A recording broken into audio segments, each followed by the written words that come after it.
Hi, welcome to the third episode of Hacking the Fat Man. First of all, happy Father's Day to everyone out there. Brief update, quick update. Still hovering at 230. My weight's bouncing a couple pounds here and there. But according to my scale, I've gained 6% muscle and I've dropped 6% fat over the last 3 weeks. So it's just my body reconfiguring itself. Right now, it's not uncommon. It happens quite often. And so I just continue to do what I do. I know it's going to work. I know at some point I will have another big drop when my body is ready to do it. Again, this isn't about necessarily the weight loss, right? That's an end goal of it, but it's about establishing a lifestyle, a process that I can wake up every day that will enable me to live that life. And we're going to get into that today on the podcast. Before I get started, or not before I get started, because I've already started.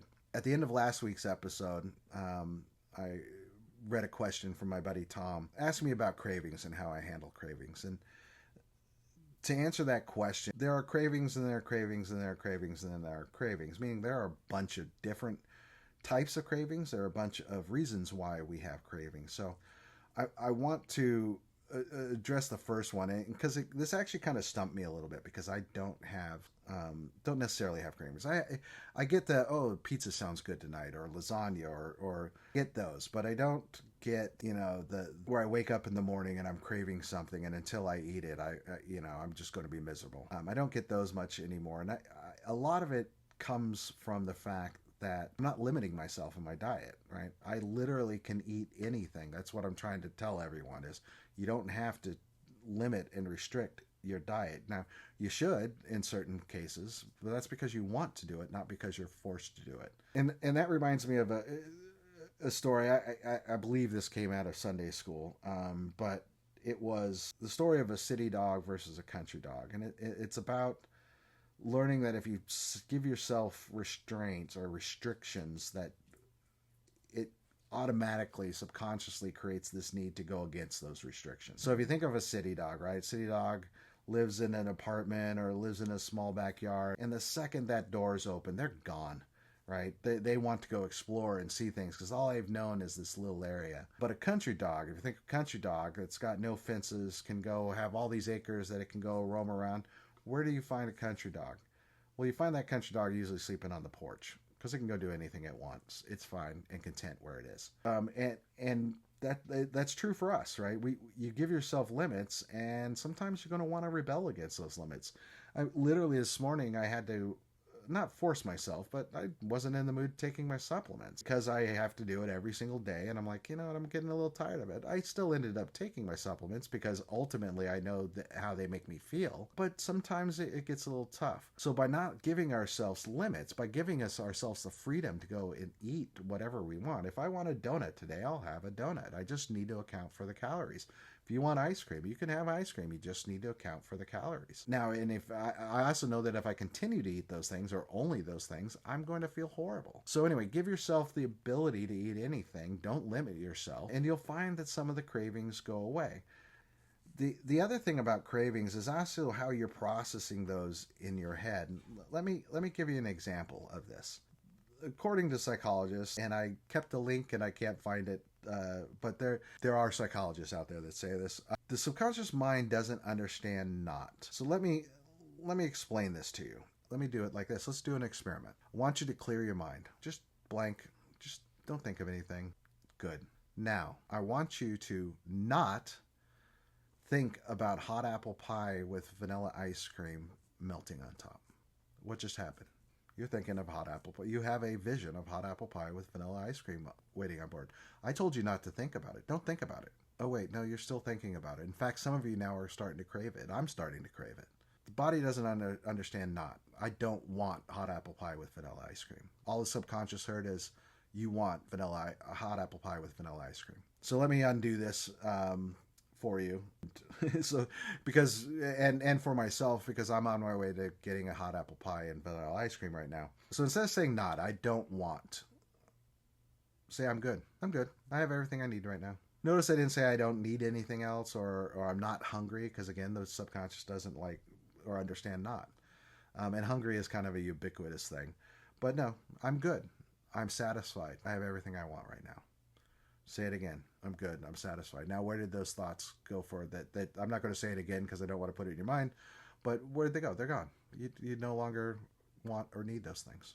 So how you think about using your subconscious and helping your subconscious understand and communicating with it helps the cravings as well.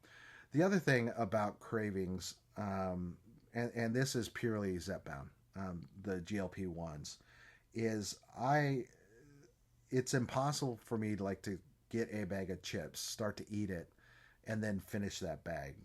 Zepbound just refuses to let me do that. My body just goes, okay, you're done. You literally don't need to eat anymore. Stop it. So in that sense, I am getting some benefit of it, but it doesn't stop the initial craving of I wanted chips. And if I limited myself, oh, Drew, you're keto, you don't get to have chips, I will then continue to want chips. If I tell myself you can have them, but you don't, you can have them if you want, then my body goes, okay, when I want, I can, and it relaxes. So I hope that makes sense to people, talking about cravings and how to handle them. The other thing is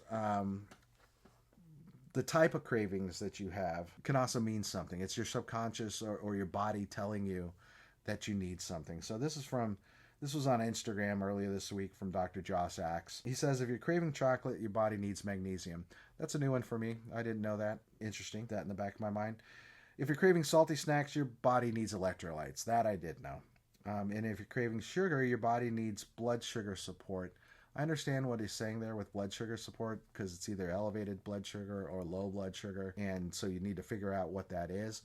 I have always interpreted that, or initially heard it at first, was that if you craved sugar, specifically ice cream, that you're dehydrated, or it could be a sign of being dehydrated. So when I get sugar cravings, I tend to add water or electrolytes, just to see if those sugar cravings go away. And if you're craving red meat, your body needs iron. And if you're craving fatty food or fried food, your body is telling you it needs healthy fats.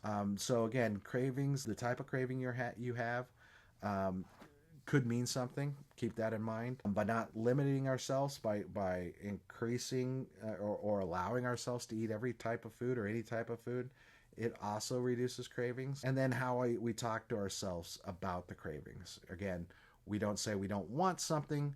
We just say we're good. We're fine. And that will help the craving go away. If you say you don't want something, subconscious doesn't understand that, and it is going to go try and get that for you. So that is the topic of cravings. So I was going to spend this week, this podcast, talking about cravings and other pitfalls of dieting and how to overcome them. But in researching it, I'll save that topic for later, maybe in a couple weeks. By the questions I've been getting on Facebook and even the question on cravings, I wanted to touch on something. So first of all, to those that have reached out and asked questions, keep it coming. I love it. If I can answer, I will. I'm not going to pretend I have all the answers. Trust me, that's actually part of this, is me discovering the answers, or us discovering those answers together. I still have a long road on my journey. I consider myself halfway there. I still have 60 pounds to lose. Not only that, once I get there, I have to learn how to then transition into maintenance mode. And then the final question is, do I stay on Zepbound, or do I try to go off of it? That's another 2 years as far as I'm concerned. But anyway, we'll get to that. But on the questions, I got a couple of questions of, hey, I've lost weight, or I need to lose 40 pounds, or I nothing is helping and nothing is working. And I wanted to take a step back and really drive this point home. You're kind of asking the wrong question. Trust me. I just said I need to lose 60 pounds. I understand that need. But you're only focusing on one thing, and that is the weight loss. What you're really saying is, I want a lifestyle that enables me to be 60 pounds lighter and do the things that I want to do. Now, that's a different thing that you're building, right? If you want to lose weight, you can go lose weight. I've done it. Again, I've lost now almost 1,300 pounds in my lifetime. It's not about just the weight loss. It's about enabling the system, your body, your lifestyle, to support you in that measure. You I think we've all heard the saying that if you do what you love, you never work a day in your life, something along that line. I'm trying to incorporate that into my lifestyle. Is I want to bring love into everything I do. I want to love everything I have. You heard me talk about joy. Um, I want joy in it, and the reason for that is if you do it from a place of joy, a place of love, then you're not working. It's not hard because you're getting pleasure out of it. It's helping you meet a need, and that's what I am trying to build with this program. That it becomes second nature. That it's just as easy as breathing. That I don't have those weird cravings, and I don't have those things. That made me 550 pounds. I just get rid of them, systematically get rid of them. And that is by my and this isn't a want, this is a need and of joy in my life. If it doesn't bring me joy, I take it out of my life. This is a hard requirement for me. I am unwavering for it. But I wanted to talk a little bit. I didn't do this in the first episode of the podcast. One, because that was already a heavy episode alone, just talking about the summer of 22 and everything that went on there. And so I kind of left you with this impression that, I think the last time we were talking, I was in March 23. I was down in San Diego and I had that epiphany about Zepbound, that it was giving me the feeling of satisfaction. And then suddenly my life was perfect. My depression faded away. And that's not really how it happened. So I'm going to spend the rest of this podcast talking about what really happened there and why I am so adamant about joy in my life. So I'm going to take us back March 23. I'm down in San Diego. I kind of alluded that I had a slip in my diet where I ordered my 2 double quarter pounders with cheese, my 2 large fries, and my 2 large Diet Cokes, and that it was work stress and everything else. Well, that's only part of it. There was some work stress. I was traveling. There was some other things going on, but on a personal level. So again, just reminding everyone, in January of 23, I went to my doctor for the first time in 3 years, had a physical, found out I had an abdominal hernia and that I was too fat to operate on and that I needed to continue to lose weight. At this point in time, I'd already lost about 100 pounds. A hernia surgeon put me on Zepbound to help drop my weight. That happened. Also, in late January, early February, one of my dogs, Leopold, who was my favorite dog, he came up limping on his right paw, and we started noticing a bulge coming out of his elbow. So we took him to the vet. Leo was a little stocky guy, carried a lot of weight, really dense bone mass. It was like, I called it his superpower. The doc said he probably jumped and it might be a tendon or ligament or something in the elbow. So we let him rest. We kept him off it. I put him in a cage for a little bit. And then a couple weeks went by and no, he was still having problems. So we took him in for x-rays and everything. And long story short, it ended up being, in March, as I was heading down to San Diego, it ended up being cancer. So that was weighing on me at the same time. Was part of everything going on with Leo. And the cancer, and it wasn't just cancer in the elbow, that he did have some spots in his lungs. And for those of us that have pets, I am a proud pet parent. They are my kids. I love them just as much as I love my kids. Sorry, kids, I do. But it was the first time I had to deal with someone I love, someone that close, and realizing I have no control over anything. Right now, there are things I could do to help Leo, and we tried. Yeah, that was the beginning of me realizing that the universe really doesn't care about me, that I am not in control of anything. And it could be a split second and I'm no longer on this planet, or someone I love is no longer on this planet. Fast forward a couple of months, we're now at the end of May 23. And we'd gone back and forth with the vet and the oncologist with Leo, whether it was bone cancer in the elbow or lung cancer. It's unusual for a dog to get both bone and lung cancer. It's actually kind of unusual for a dog to get lung cancer initially. But what they were saying was if it was bone cancer, the prognosis was 6 months. We're already 3 months into it, or 4 months into it. And if it was lung cancer, though, lung cancer could take longer, and we could amputate the arm. If it was lung cancer in the elbow, we could amputate the arm and help save him, and then do chemo and some other things for the lungs. So my wife and I decided to do that, and I took the week off to have Leo operated on. The operation was Monday. I went and picked him up. It's now Tuesday night when I brought Leo home. And I'm giving some context here just for the rest of this story.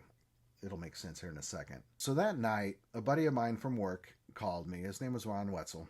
Now, Ron and I have known each other for 25, 30 years. We were part of Disney's first information security team. In fact, Ron himself was the first security person Disney had employed, working at the Disney Internet Group back in the late 90s. And Ron and I had worked together over the years, and he had fallen on some hard times and was looking for work. It's hard when you're in your mid-50s sometimes looking for work. People don't want to hire you because you're too old or too qualified or whatever. So I brought Ron into Activision, and he was just about to join me on the BISO side, the Business Information Security side. Actually, I think technically he had already transferred over. Ron called me Tuesday night to check on Leo, see how Leo's doing. And as I was talking to Ron, he sounded sick. He didn't sound well. And I knew Ron had COPD, and so I asked him what was going on, and he said that he thinks he had COVID again. And I told him, well, knowing that he had COPD, hey, bud, if it starts getting too bad, go down to the hospital, get yourself checked in. He's like, yeah, I will. So we said goodbye, and sorry, that was the last I heard from Ron. A couple days later, work contacts me that Ron hadn't shown up for work. Not going to give you the whole story, but it ends up... Ron had passed away that night from complications. He had just had dental implants put in a couple of weeks earlier, and it was a bacterial infection that it wasn't COVID. It was actually a bacterial infection that went to his lungs. I know you're all wondering how this gets to Joy, but I'm getting there. Move forward a couple of weeks, 2-3 weeks later, one of Leo's best friends was a dog we had called Little Bit. He was a rescue. I mean, we knew Little Bit had... a heart murmur.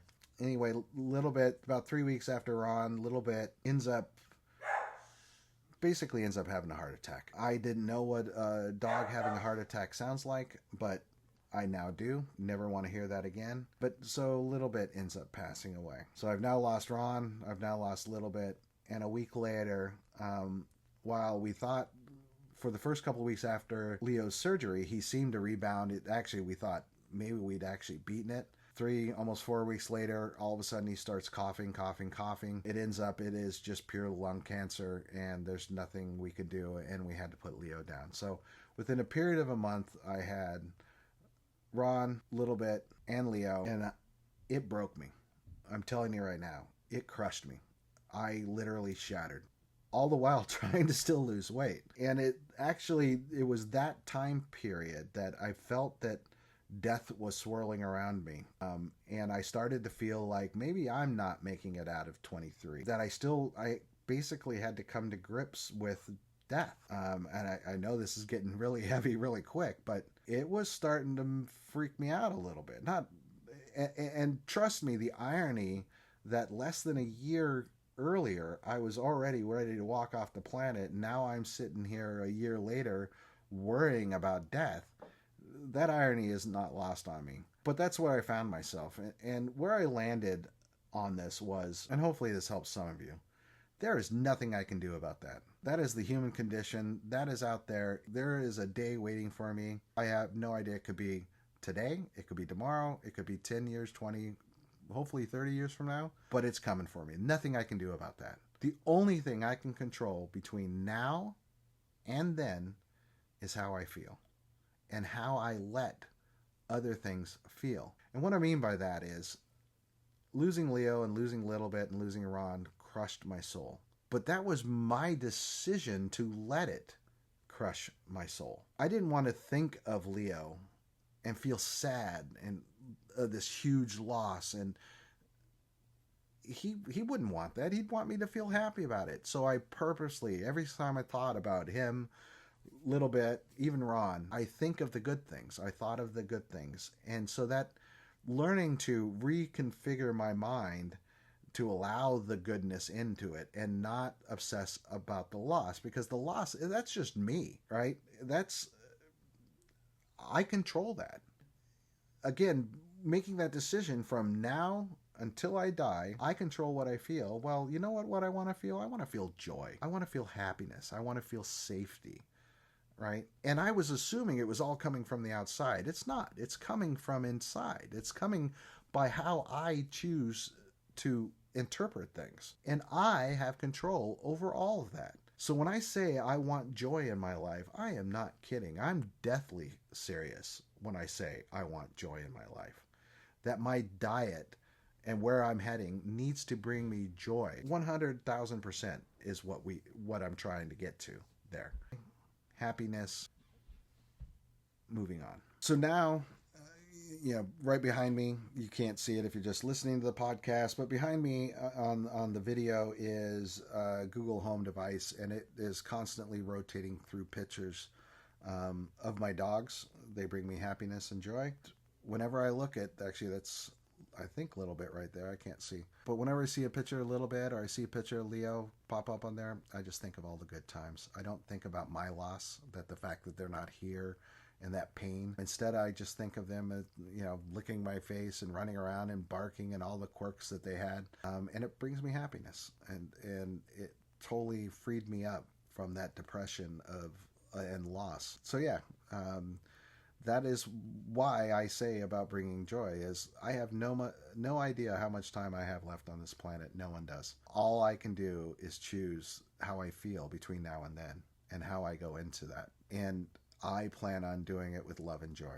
It flat out, that's just, it's non-negotiable as far as I'm concerned. So that was this week's episode of Hacking the Fat Man. We talked about cravings.